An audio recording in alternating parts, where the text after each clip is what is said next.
Hi കൂട്ടുകാരെ, നമുക്കിന്ന് അടിപൊളി ഒരു മാങ്ങാച്ചമ്മന്തി വെച്ചാലോ, ഉണ്ടാക്കിയാലോ? എനിക്ക് മാങ്ങാച്ചമ്മന്തി ഭയങ്കര ഇഷ്ടം കേട്ടോ. നിങ്ങൾക്കും ഇഷ്ടമായിരിക്കും. ആ മാങ്ങാച്ചമ്മന്തി ഒന്നും ഇഷ്ടമില്ലാത്ത ആരും ഉണ്ടായില്ലായിരിക്കും അല്ലേ?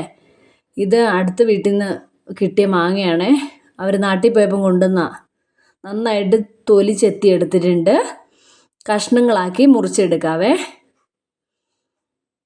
പുളി ഉണ്ടെന്ന് വിചാരിച്ച് അധികം പുളിയില്ല കേട്ടോ. പുളി ഉണ്ടെന്ന് വിചാരിച്ച് 2 കഷ്ണം എടുത്തുള്ളൂ. പക്ഷെ അധികം പുളിയില്ലായിരുന്നു.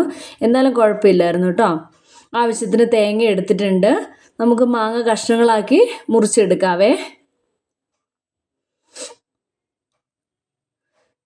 എനിക്കിപ്പം വായിക്കൂടെ വെള്ളം വരുന്നു. ഈ മാങ്ങ പുളിയുള്ളതെന്നൊക്കെ പറയുമ്പോൾ നമുക്ക് സ്വാഭാവികമായിട്ട് അങ്ങനെയല്ലേ, എല്ലാവർക്കും തന്നെ ഇഷ്ടപ്പെടുന്ന ഒരു കാര്യമായിരിക്കും ഈ മാങ്ങ കൊണ്ടുള്ള വിഭവങ്ങളൊക്കെ തന്നെയല്ലേ.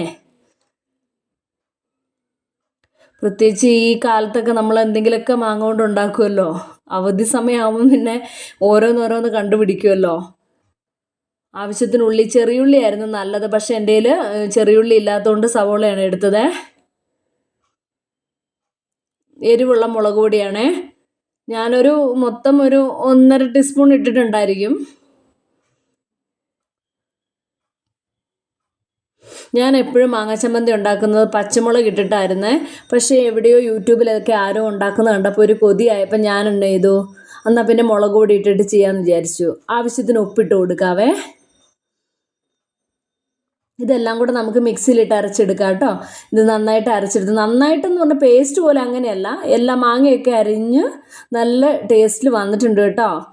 നിങ്ങളൊന്ന് ചെയ്ത് നോക്കി. ഈസിയാന്നേ, സിമ്പിളായിട്ട് നല്ല ടേസ്റ്റും ഉണ്ടായിരുന്നു. ഉച്ചയ്ക്ക് ഈ ചോറിനൊക്കെ ഇത് ഒന്ന് മാത്രം മതി. ഓക്കെ.